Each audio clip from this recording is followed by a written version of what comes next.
Our next topic is force on moving charge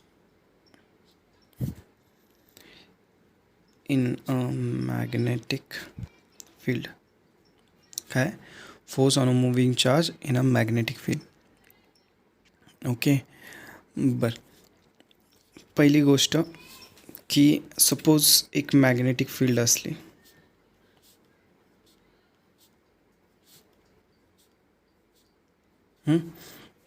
ह्या magnetic फील्डमध्ये एक चार्ज क्यू मी जर ठेवला, ओके, तर हा चार्ज इज ॲट रेस्ट. कसा आहे? ॲट रेस्ट आहे. सो जर एखादा charge, listen to me carefully, एखादा चार्ज जर आपण रेस्टवर ठेवला असेल, त्याला काही धक्का लावत नाही, काहीच करत नाही आपण, तर मॅग्नेटिक फील्ड त्याला काहीच करणार नाही. ओके, मग magnetic field will not do anything. Okay, generally electric फील्डमध्ये कसं होतं, एखादी इलेक्ट्रिक फील्ड असली, ओके, अशी आपली इलेक्ट्रिक फील्ड असली, आपल्याला एक चार्ज क्यू ठेवला, ओके, तर इलेक्ट्रिक फील्डचं डायरेक्शन काय आहे? फ्रॉम पॉझिटिव्ह, हे पॉझिटिव्ह साईड आहे आणि हे नेगेटिव्ह साईड आहे. ओके, जर चार्ज पॉझिटिव्ह असला तर नेगेटिव्ह साईडकडे जातो, और चार्ज नेगेटिव्ह असला तर पॉझिटिव्ह साईडकडे जातो. बट मॅग्नेटिक फील्डमध्ये असं काही होत नाही. तुम्ही रेस्टवर ठेवला, चार्ज रेस्टवर राहतो. ओके, काय तुम्ही रेस्टवर ठेवला तर चार्ज रेस्टवर राहतो. ना सेकंड केस, सपोज एक मॅग्नेटिक फील्ड आहे,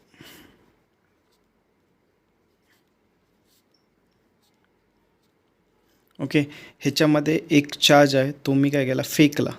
काय, एक चार्ज आहे, I throw it with some velocity V. काय, I throw it with some velocity V. Now this charge, हा चार्ज काय होतो, ह्याच्यावर एक फोर्स ॲक्ट होतो, ह्या चार्जवर एक फोर्स ॲक्ट होतो. ओके, त्याला आपण मॅग्नेटिक फोर्स म्हणू. काय म्हणू? मॅग्नेटिक फोर्स म्हणू.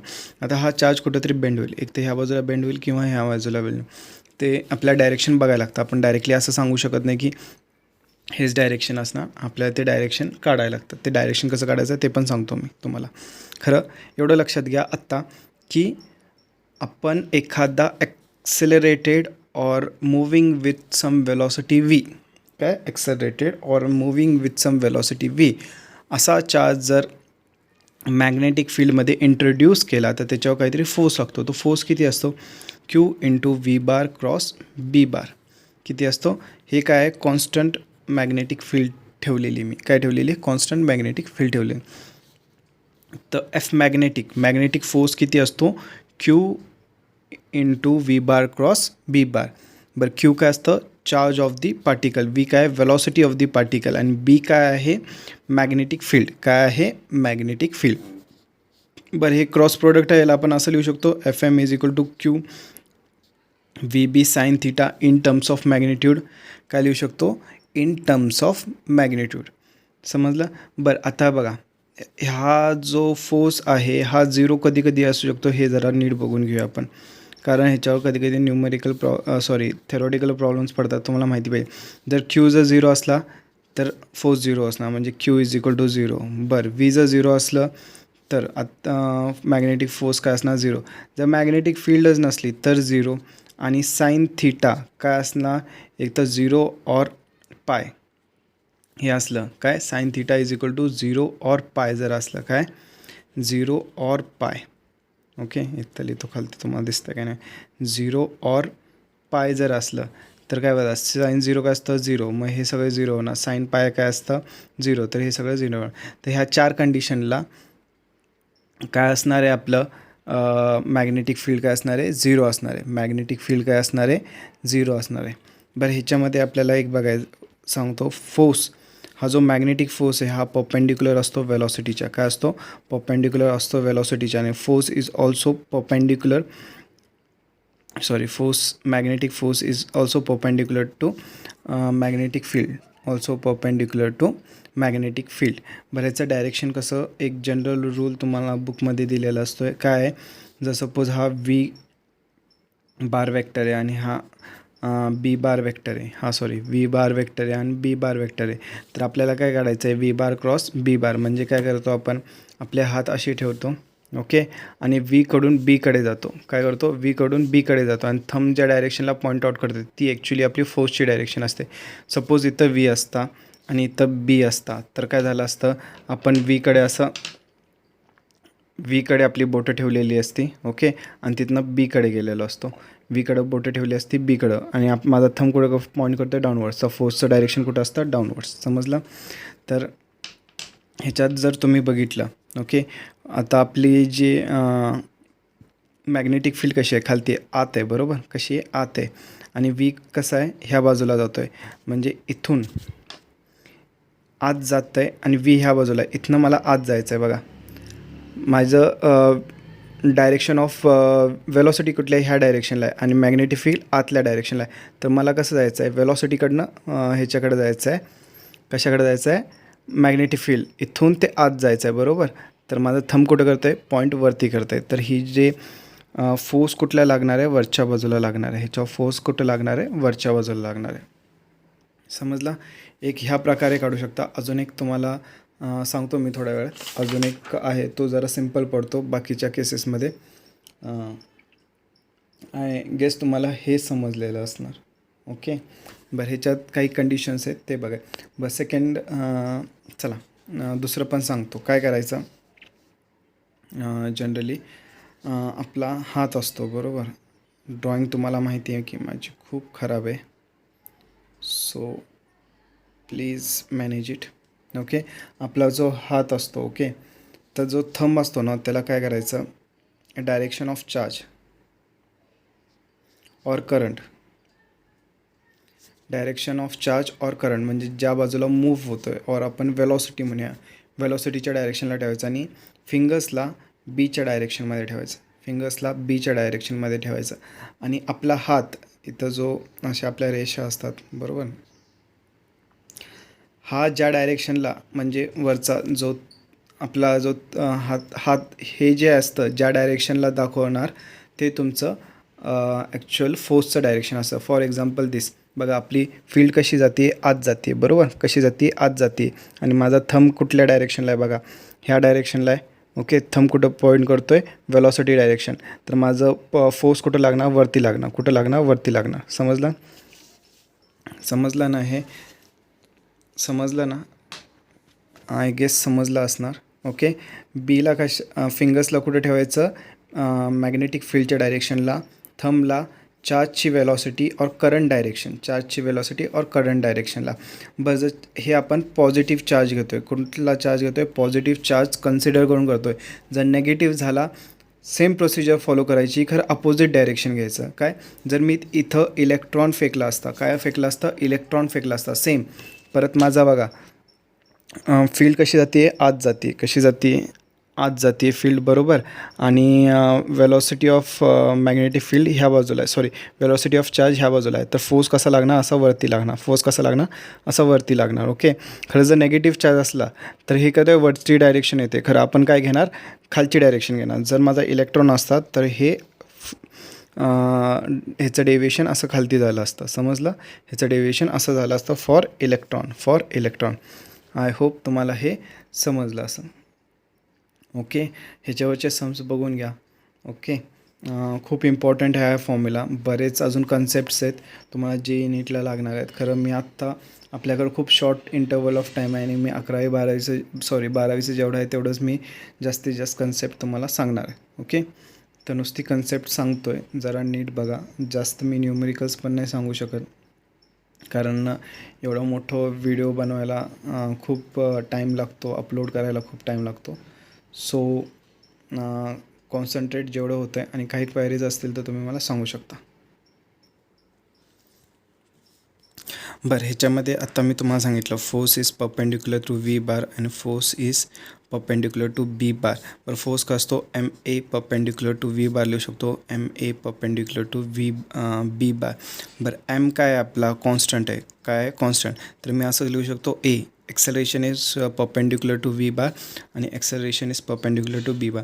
बऱ्याच वेळेस कसं होतं की क्वेश्चनमध्ये तुम्हाला एक्सेलरेशन काढा म्हणून देतात. खरं एक्सेलरेशन आपला फॉर्म्युलामध्ये एक्सेलरेशन नाही, आपल्याला असा तो एक्सेलरेशन काढायचा आहे. ओके. बरं, परपेंडिक्युलर म्हटलं तर काय होतं आपलं की थीटा किती असतो 90 डिग्रीज असतो. काय लिहितो मी, theta is equal to 90 degrees असतो. थीटा इज इक्वल टू काय असतं 90 डिग्रीज. तर ह्या केसमध्ये जर तुम्हाला 2 इक्वेशन्स दिले असतील तर त्यांचं डॉट प्रोडक्ट काढायचं. काय काढणार, B bar dot A bar is equal to काय तर बी ए कॉस थीटा आणि हे किती असतं 0 असतं, हे किती असतं 0. असं इक्वेट करून तुम्हाला काही अमाऊंट ऑफ क्वेश्चन्स असतात, असं करून काढायला लागतं. तर हे क्वेश्चन्स बघून घ्या, सिम्पल असतात, काही नाही. फक्त एवढं लक्षात ठेवा, एक्सेलरेशन परपेंडिक्युलर व्ही आणि ए इज परपेंडिक्युलर टू बी. तर हे 2 पॉईंट्स हे केले की तुम्हाला समजत जाईल. बरं, ह्याच्यामध्ये work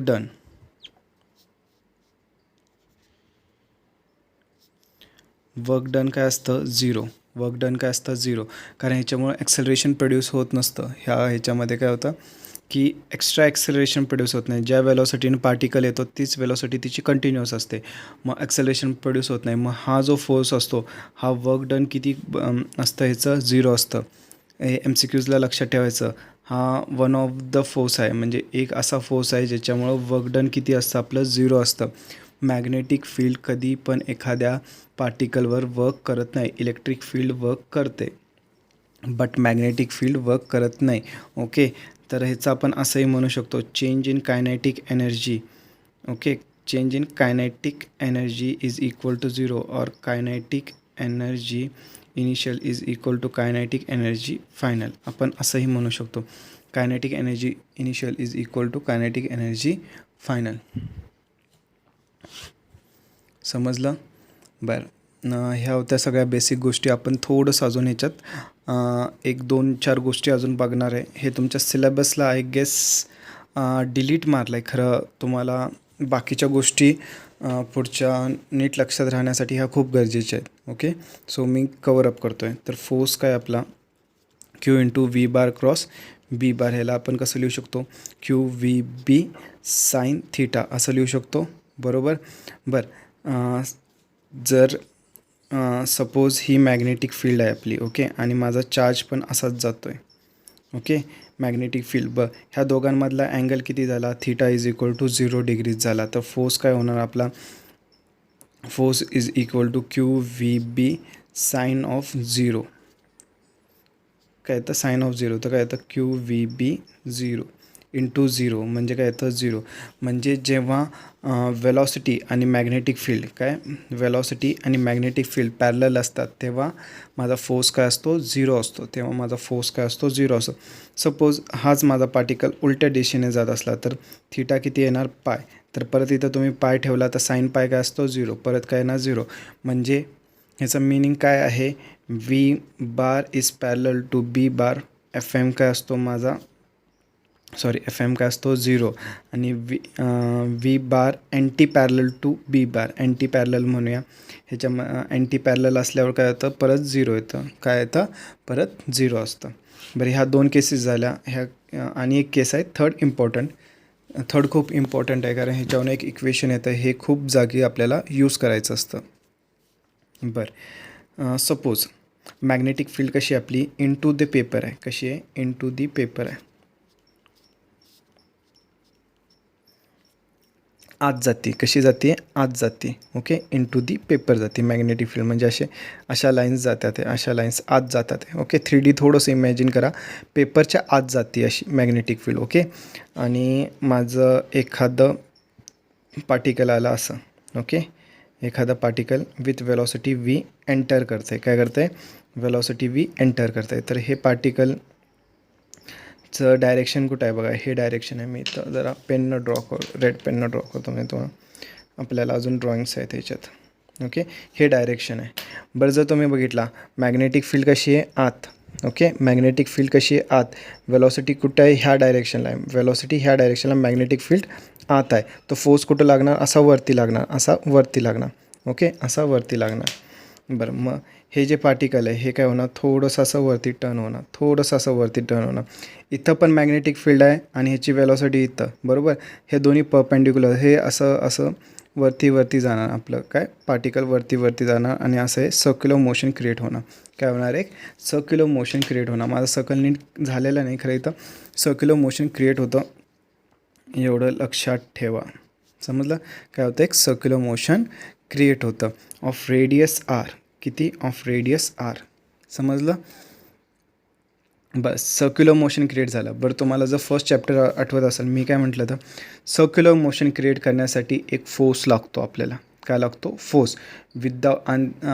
without force you cannot do circular motion. बरोबर. विदाउट फोर्स यू कोणता फोर्स असतो, सेंट्रीपिटल फोर्स असतो. तो कोणता फोर्स असतो, सेंट्रीपिटल फोर्स. दॅट इज, मग काय असतं आपलं एफ मॅग्नेटिक, हा आपला कोणता फोर्स असणार मग, centripetal force. That is mv²/r. That is mv²/r. Magnetic force किती असतो आपला, QVB sine theta is equal to mv²/r. बरोबर. QVB sine theta is equal to mv²/r. बरं थीटा किती आहे आपला, बघा माझं पार्टिकल डायरेक्शन हे आणि मॅग्नेटिक फील्ड ही, तर ह्याच्या दोघांमध्ये अँगल किती झाला, 90. तर हे काय येतं, साइन 91 येतं. QVB is equal to mv²/r हे येतं. समजलं. काही प्रॉब्लेम ह्याच्यात, आय गेस समजलं असेल. बरं वी काय वेलॉसिटी, इथं वी काय वेलॉसिटी, एक वेलॉसिटी कट होते. जर मला ह्याचा रेडियस काढायचं, ह्या सर्कलचं रेडियस काढायचं असेल, जनरली रेडियस विचारतात, तर आर इज इक्वल टू काय येतं बघा, मी आरला इकडे घेऊन जातो आणि क्यू आणि बीला इकडे घेऊन येतो. तो काय येतं, एम, ह्याच्यातला व्ही वाचलेला आहे, mv/QB. ओके. तर हे रेडियस आहे, हे रेडियस आहे. ओके. बरं जर मला टाईम पिरियड काढायचा असला, हे सगळं टाईम पिरियड काढायचं, टी काय असतं, 2π/ω असतं. बरं ओमेगाला आपण कसं लिहू शकतो, 2π/v/r लिहू शकतो. मग आपण इथं असं लिहू शकतो, 2π/v/r असं लिहू शकतो. बरं आरची व्हॅल्यू आता आपण इथं काढलेली काय आहे बघा, 2π/v/r. आर किती आहे, mv/QB. ओके. v कट होतो, काय राहतं, 2πm/QB. काय येतं, 2πm/QB. समजलं. बरं टीची व्हॅल्यू काय येते, 2πm/QB. ही व्हॅल्यू पार्ट करून घ्या, खूप इम्पॉर्टंट आहे. ओके. बरं ह्याच्यामध्ये तुम्ही जर बघितला, T does not depend upon the velocity of particle. किती वेलॉसिटी आत गेला ह्याच्यावर काही घेणं देणं नाही. Independent of velocity but dependent on मास. कशावर डिपेंड असते, मासवर डिपेंड असते. कशावर डिपेंड असते, मासवर डिपेंडंट असते. बरं ह्याच्यानंतर अजून एक फॉर्म्युला ह्याच्यातून आपण डिराईव्ह करतो, काय आहे बघा, v is equal to QB/r/m. तर हे काय येतं, इकडे टाकल्यावर mv is equal to QBR. तर हे काय येतं, p is equal to QBR. बरं हा फॉर्म्युला एक पाठ करा, ह्याच्यावरनं तुम्ही हे काढू शकता. कसं काढू शकता, t is equal to 2π/ω. Omega काय असतं, v/r. 2π/v/r. हे इथं ह्याच्यातनं वीची व्हॅल्यू काढून तुम्ही हे फाइंड आउट करू शकता, आरचं काढू शकता. तर हा एक फॉर्म्युला लक्षात ठेवा फक्त, p is equal to QBR. p is equal to QBR. बरं हे आपले काही फॉर्म्युलेज आहेत. तर एवढं तुम्ही करा ह्याच्यात, बाकी आपण नेक्स्ट लेक्चरला बघूया. ओके.